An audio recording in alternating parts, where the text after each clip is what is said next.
Hello, Hurricanes. I'm Ms. Pearson, back with Mr. Fernandez to talk about some other points of our student code of conduct.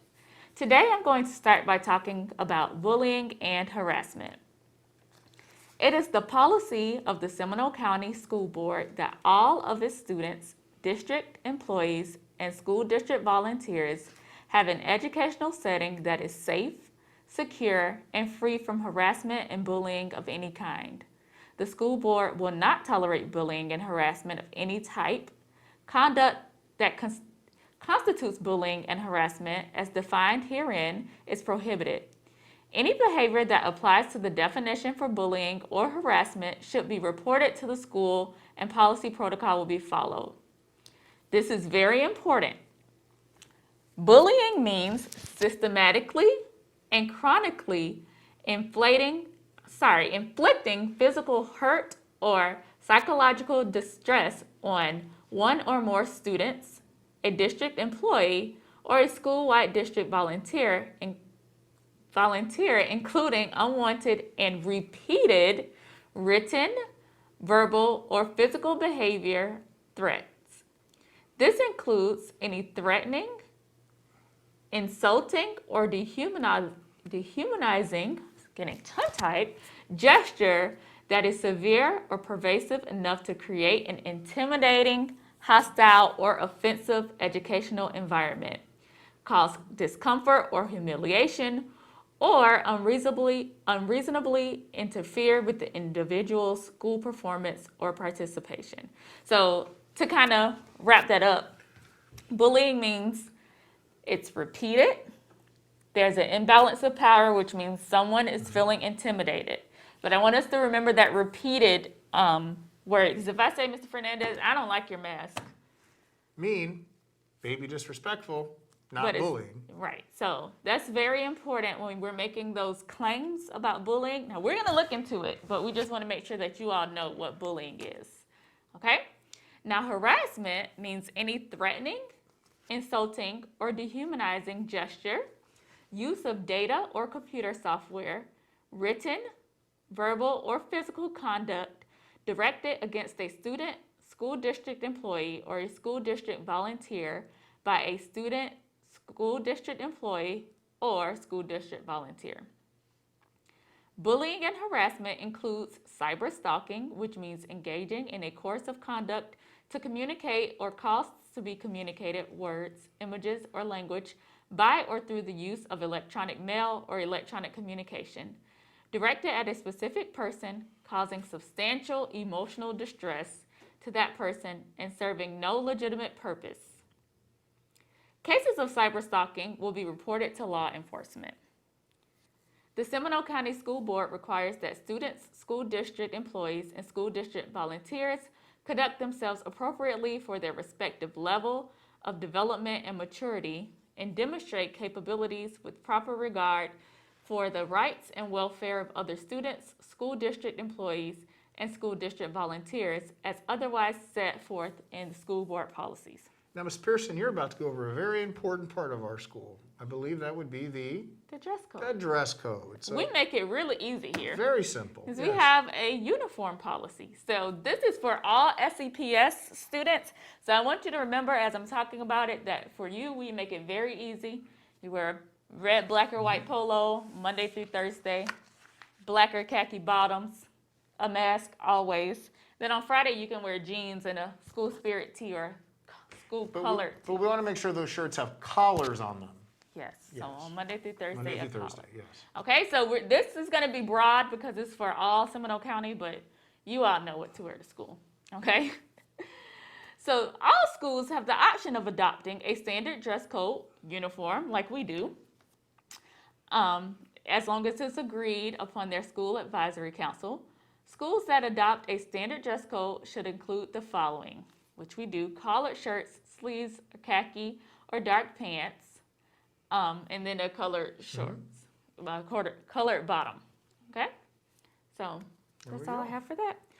So the school board, now I'm going to talk about the Prohibition of Discrimination and Harassment.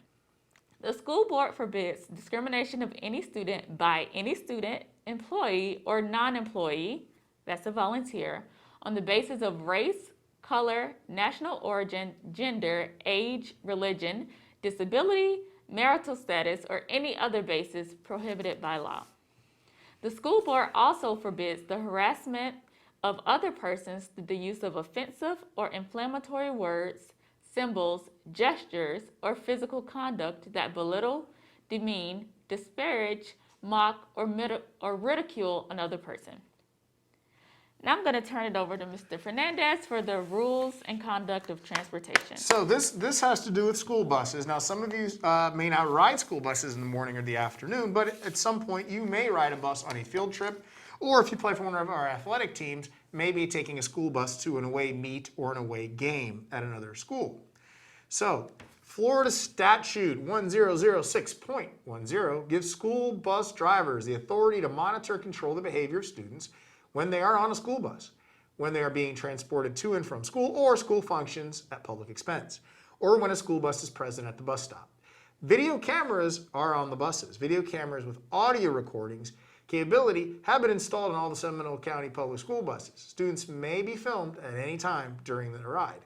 The tapes may be utilized to determine violations of the Student Code of Conduct and Discipline Code. And just to let you guys know, there are videos on those buses, and they have outstanding audio. We can hear pretty much everything on that bus. And there's usually, I'd say, 3 to 4 cameras on each bus, so there's a lot of different angles. So just to let you guys know, those are on there for safety reasons. Lastly, I think what we want to talk about are the infractions.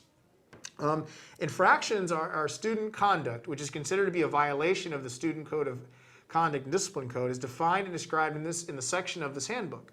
When the student has committed an infraction, this behavior is classified according to the definition that best describes it. If there is an S next to that violation, that would be a SSA violation. The sanctions to be imposed are then to be determined by referring to the matrix of infractions and consequences. Students who commit a SSA infraction as outlined in the Student Code of Conduct may be assigned to the Eugene Gregory Memorial Youth Academy. SSA violations are typically are very they're higher ranked infractions. Some of the normal infractions you might come across that are not SSA violations, just regular violations: aggression, cheating, classroom disruption, confrontation, contraband, destruction of property, disrespect, dress code violations, electronic device misuse, failure, false accusations against staff, illegal organization, inappropriate act. These are just some of those. When you acquire the Seminole County School Board Code of Conduct, you'll be able to review all of them. I just kind of want to give you just a few top ones that would be considered. And with that, I'll turn it over to Ms. Pierce so she can discuss the SSA violations. SSA violations are the ones that are a little more serious, and we have to report them to the state of Florida. So those would include bringing alcohol to school, drug use or possession, harassment, threat and intimidations. Okay, so the larger infractions. So I'm going to move on now to suspensions. Suspension is the temporary removal of a student from class, all classes, or from a student's zoned school in all district schools and school or school board sponsored activities, except as authorized by a student's principal for a prescribed period of time, not to exceed 10 school days at a time. Provision for academic makeup work. Students are permitted to make up for full credit any academic work missed during the time of a student's first or second out-of-school suspension. Missed class assignments, homework, quizzes, tests, and exams shall be made up in a timely manner for the student to receive full credit. However, the absences will be coded as a suspension. All right, Mr. Fernandez, you Well, want to sign us off? that kind of takes care of it. Again, as we said in our first episode of the Code of Conduct, if we want you to go ahead and fill out the acknowledgement form if you haven't done so already. If for whatever reason you cannot access the Code of Conduct on www.scps.us, under Parents tab and then Policies, let us know and we will be able to get you a hard copy or somehow get you that copy. Again, it's very important that you sign the acknowledgement form, you and your parents, and send it in.